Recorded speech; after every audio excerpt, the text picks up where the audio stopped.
Hi friends, నా రాక్షసులు part 2. ఇక కథలోకి వెళ్దాం. వీడు ఒకర్రా, ఇంకా ఇంటికి వెళ్లకుండా ఏం చేస్తున్నాడు ఆఫీస్లోనే అని నిద్రమత్తులో వాపోయాడు సుధీర్. ఏమో తెలియడం లేదురా, అమ్మ చాలా సీరియస్గా కోపంగా చెప్పారు.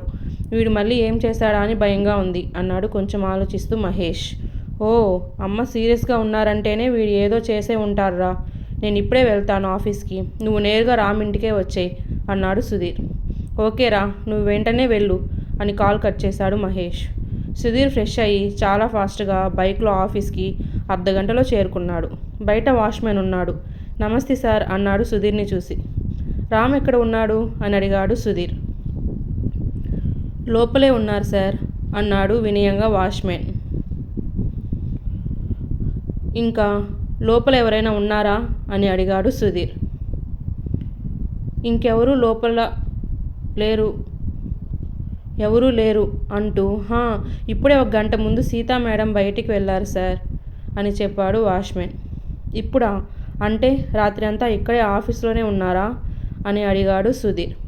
అవును సార్, ఈరోజు ఏదో ముఖ్యమైన టెండర్ వేయాలంట కదా సార్, ఆ పని మహేష్ సార్ సీత మేడంని కంప్లీట్ చేయమని చెప్పారంట, అందుకే రాత్రి అంతా ఉన్నారు అని చెప్పాడు వాచ్మెన్. సరే అని లోపలికి వెళ్తూ సుధీర్ ఏమై ఉంటుందో లోపలికి వెళ్ళి చూద్దామని రామ్ రూమ్ తలుపు తెరుస్తాడు. రామ్ని చూసి షాక్ అవుతాడు. అతని పరిస్థితి అలాగే బొమ్మలాగా నిలబడతాడు. ఇప్పుడిప్పుడే సమస్య ఏమై ఉంటుందని ఒక ఆలోచన వస్తూ ఉంటుంది సుధీర్కి. వెంటనే తలుపుకి గడియ పెట్టి టేబుల్ మీద వాటర్ బాటిల్ ఉంటే దాన్ని ఓపెన్ చేసి రామ్ మొహం మీద పోస్తాడు సుధీర్. దెబ్బకి రామ్ రే ఎవర్రా అంటూ పైకి లేవడానికి ప్రయత్నం చేస్తాడు, కానీ కంప్లీట్గా లేయలేకపోగా లేచి కూర్చున్నట్లు ఉంటాడు. రేయ్ రామ్, ఏంట్రా ఇది? నిన్ను నువ్వు చూసుకో, ఎలా ఉన్నావు? ఆఫీస్ అనుకున్నావా, ఇంకేమైనా అనుకున్నావా అంటూ అరుస్తున్నాడు సుధీర్. రేయ్ ఏంట్రా పొద్దునే నీ గోల అన్నాడు రామ్. నాది గోల కాదు, ఇంటికి వెళ్ళు, అప్పుడు తెలుస్తుంది ఎవరిది గోల అని అంటూ ముందు లేచి డ్రెస్ వేసుకో అన్నాడు సుధీర్. డ్రెస్సా అంటూ అప్పుడు రామే చూసుకుంటాడు. రేయ్ నా బట్టలు ఎవరు తీసింది అని అడుగుతూ లేచి బట్టలు వేసుకుంటాడు రామ్. అంతగా తాగావా రాత్రి అన్నాడు సుధీర్ కోపంగా రామ్ని చూస్తూ. అది కొంచెం ఎక్కువే అయ్యింది, అయినా నువ్వు ఎక్కడికి వెళ్ళావు అని అడిగాడు రామ్. రేయ్ నీకు తెలీదా, ఈరోజు టెండర్కి లాస్ట్ డే, అందుకే ఆ పని మీద బయటికి వెళ్ళాను. నిన్ను ఫైల్ రెడీ చేయమని చెప్పాను కదా, చేసావా అన్నాడు సుధీర్ అరుస్తూ. ఎందుకులా అరుస్తున్నావు? బోడి ప్రాజెక్ట్ పోతే పోయింది, అందుకు నన్ను అరుస్తావా అన్నాడు కోపంగా రామ్. సారీ, ఎంతైనా మీ ఆఫీస్, మీరు సీఈఓ, నేను ఒక ఎంప్లాయీని మాత్రమే కదా, అందుకే అరవకూడదు, తప్పు చేశాను, క్షమించండి. మిమ్మల్ని అమ్మ వెంటనే ఇంటికి రమ్మని చెప్పారు, మీరు వెళ్ళండి అని చెప్పి వెళ్ళబోతుంటే సుధీర్ చేపట్టుకొని రేయ్ సారీరా, ఏదో టెన్షన్లో అనేశాను అని హక్ చేసుకొని సుధీర్ని కూల్ చేస్తాడు రామ్.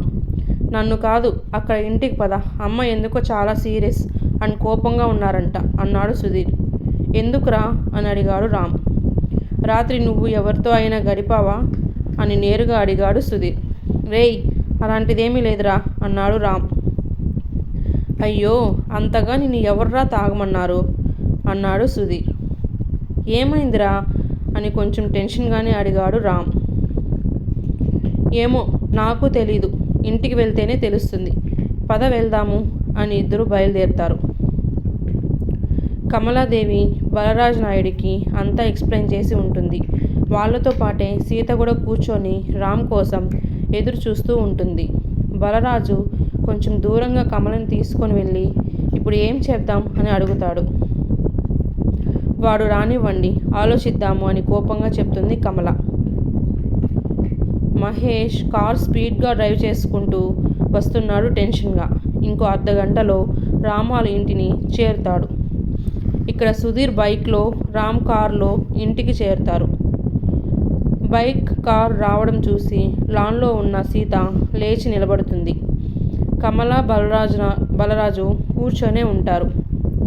బైక్లో వస్తున్న సీతను చూసి నేను అనుకున్నదే ఏదో జరిగేలాగా ఉంది అనుకుంటూ బైక్ని పార్క్ చేసి రామ్ కార్ దగ్గరికి వస్తాడు.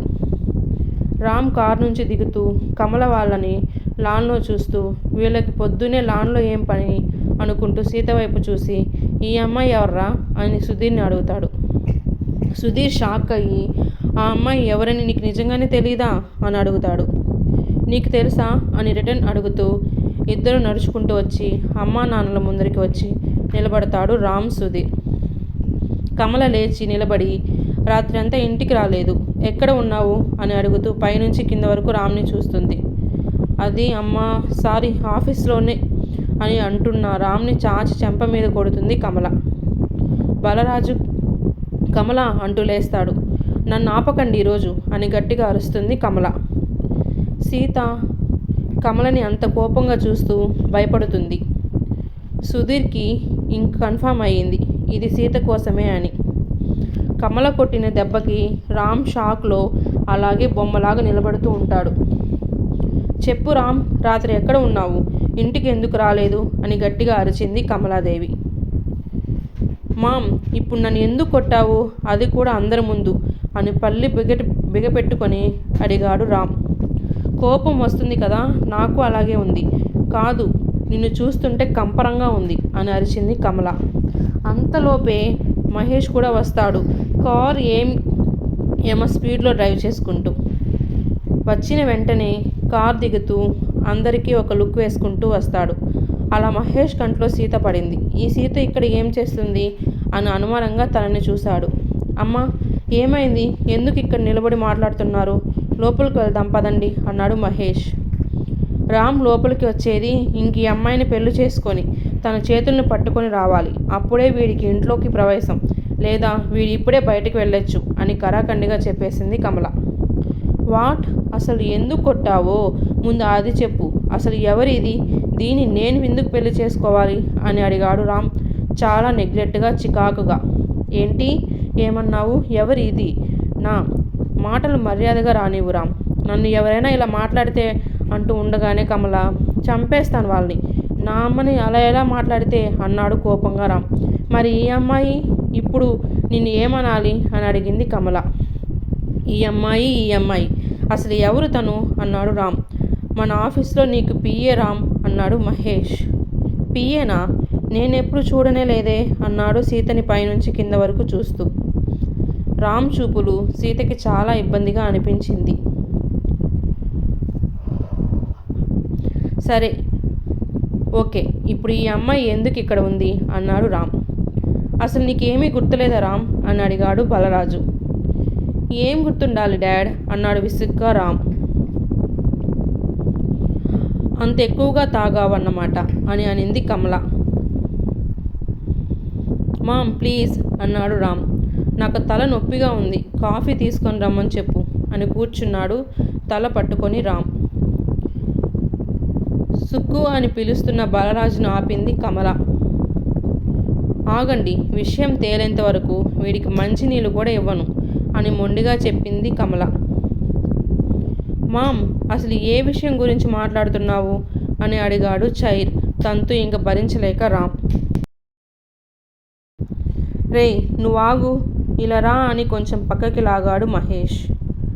అమ్మా, అసలు ఏమైంది, ఎందుకు మీరింత పట్టుపట్టారు, సీత నువ్వు అసలు ఎందుకు ఇక్కడ ఉన్నావు అని అడిగాడు మహేష్. సీత కళ్ళల్లో నీళ్లు అప్పటికే చెంపలు దాటాయి. ఆ అమ్మాయిని అడిగితే ఎలా చెప్తుంది మహేష్, నన్ను అడుగు నేను చెప్తాను అని కమల అనింది. 5 సంవత్సరాలు వీడి కోసం ఎక్కని గుడి మెట్లు లేవు, మొక్కని దేవుళ్ళు లేరు, పుట్టాలని వంశాన్ని ఉద్ధరించాలని, అందుకే ఇప్పుడు బాగా ఉద్ధరిస్తున్నాడు, ఇంటి పరువుని అంతా తీస్తూ అని బాధగా ఏడుస్తూ చెప్తుంది కమల. ఏరా మహేష్, మీరు వీడికి స్నేహితులే కదా, మంచి చెడు చెప్పనక్కర్లేదా, మీకు ఆ బాధ్యత లేదా చెప్పు అని అడిగాడు బలరాజు. నాన్న అది కాదు అని అంటుంటే మహేష్, చూడు మహేష్, నిజంగానే చెప్తున్నాను, నాకు రామ్ పుట్టినప్పటి నుంచి వాడు ఏ విధంగా నన్ను కానీ వాళ్ళ నాన్నని కానీ ఇబ్బంది పెట్టలేదు. అన్నింట్లో చాలా మంచి అనుకువ చదువు ఆ దేవుడు ప్రసాదించాడు.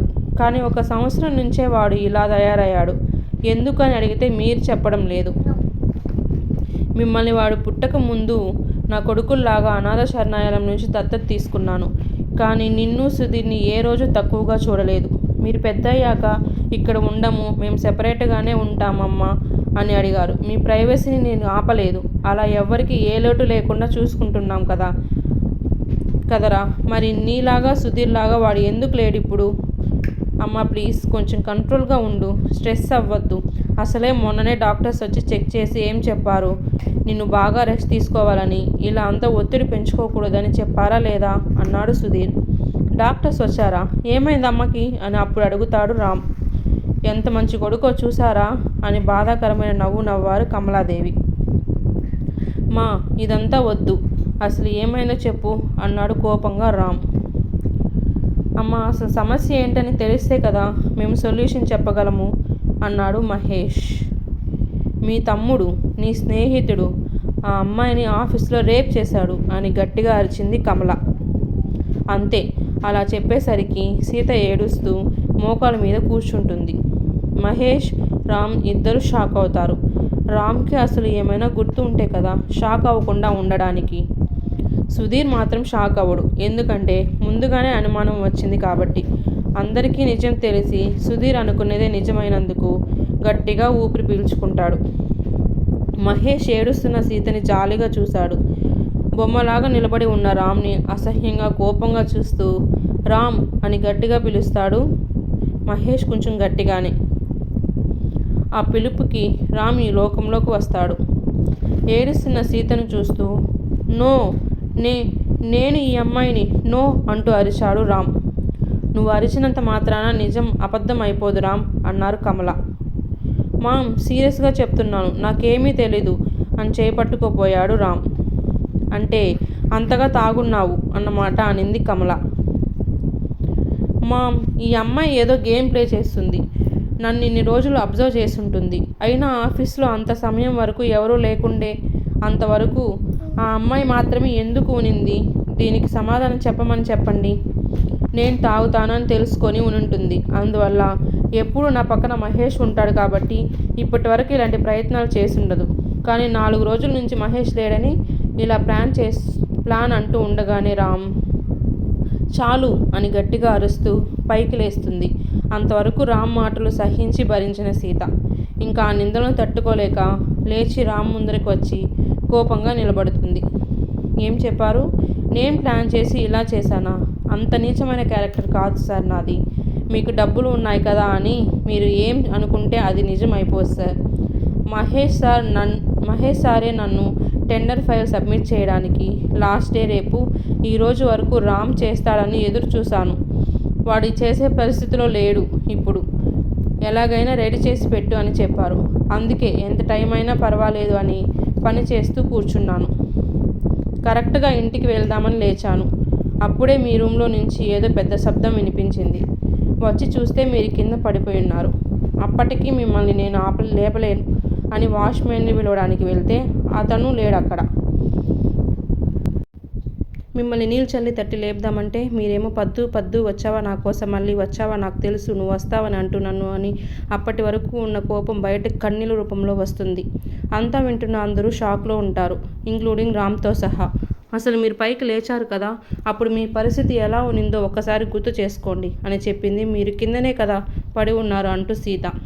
చూడండి సార్, అమ్మాయిలందరూ ఒకేలాగా ఉండరు, అది గుర్తించి మాట్లాడాలి. మీరు నోటికి ఏది వస్తే అలా మాట్లాడకండి అంటూ మేడం నేను ఇలా మాట్లాడినందుకు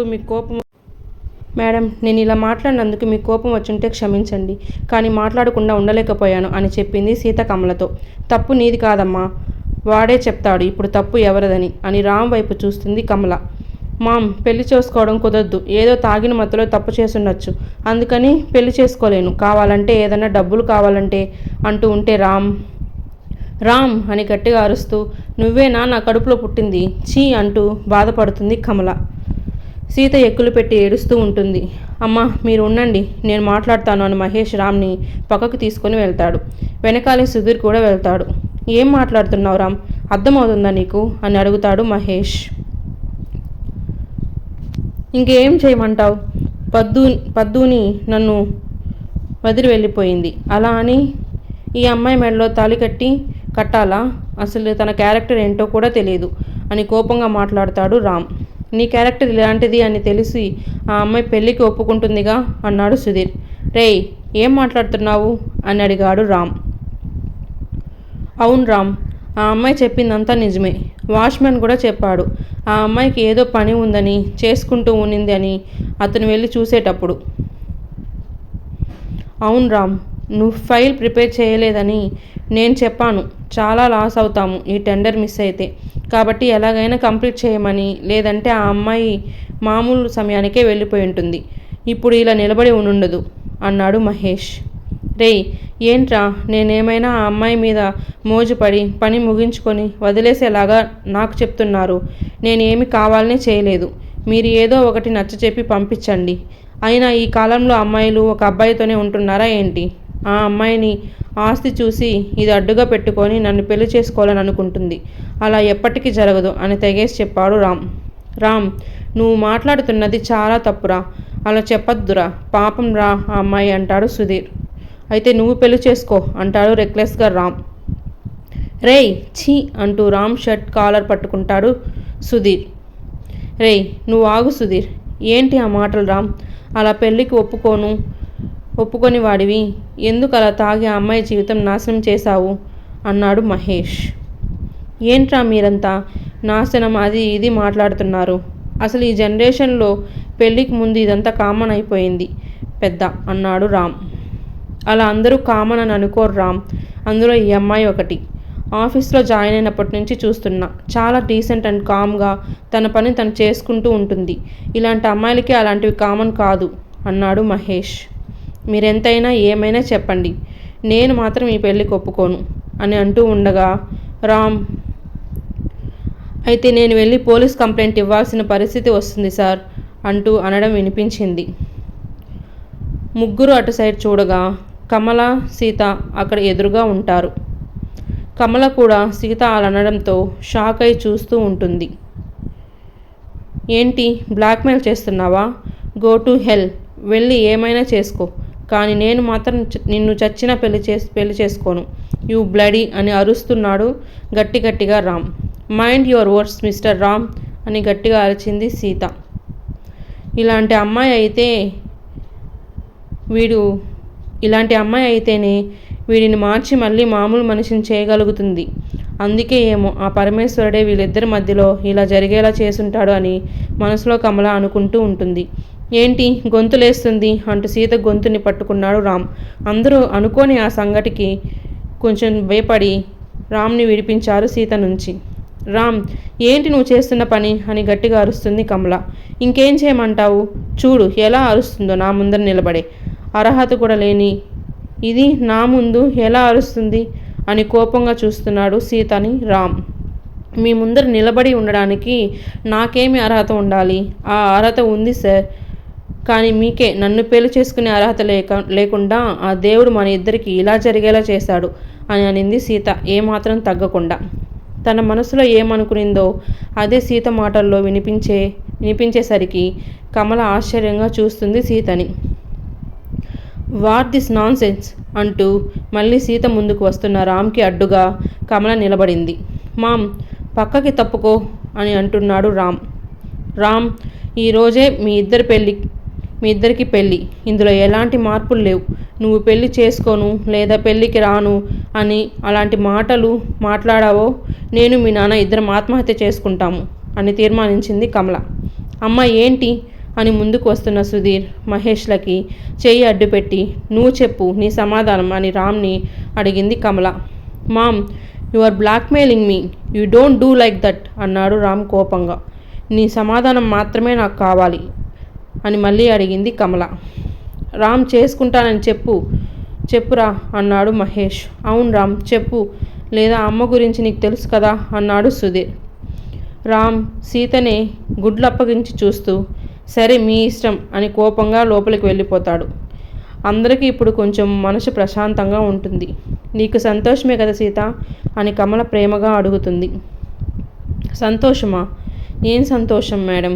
ఇలా నన్ను అసహించుకుంటున్న మనిషితో జీవితాంతం బ్రతకాలి, అది తలుచుకుంటేనే భయంగా ఉంది. అంతేకాకుండా మా అమ్మకి ఎలా ఏమని చెప్పాలో కూడా అర్థం అవడం లేదు నాకు అంటూ కన్నీళ్లు పెట్టుకొని బాధపడుతూ కమలని గట్టిగా హత్తుకుంటుంది సీత. సీత, రామ్ ఇప్పుడే ఇలా ఉండేది. 1 సంవత్సరం ముందు రామ్ నీకు తెలీదు. ఇప్పుడు చెప్పే సమయం కాదు. తొందరలో నీకే తెలుస్తుంది. కానీ అంతవరకు నువ్వు ఓపికగా ఉండాలి అంతే అని చెప్పింది కమల. ఇంక మీ అమ్మగారి సంగతి నేను చూసుకుంటాను. ఇలా జరిగింది ఏమీ మీ అమ్మకు చెప్పొద్దు. నువ్వు నచ్చి ఈరోజే పెళ్లి జరిపించాలని వచ్చి అడుగుతాను నీతోనే, సరేనా అని కొంచెం ధైర్యం చెప్తుంది కమల. సరే మేడం అంటుంది సీత.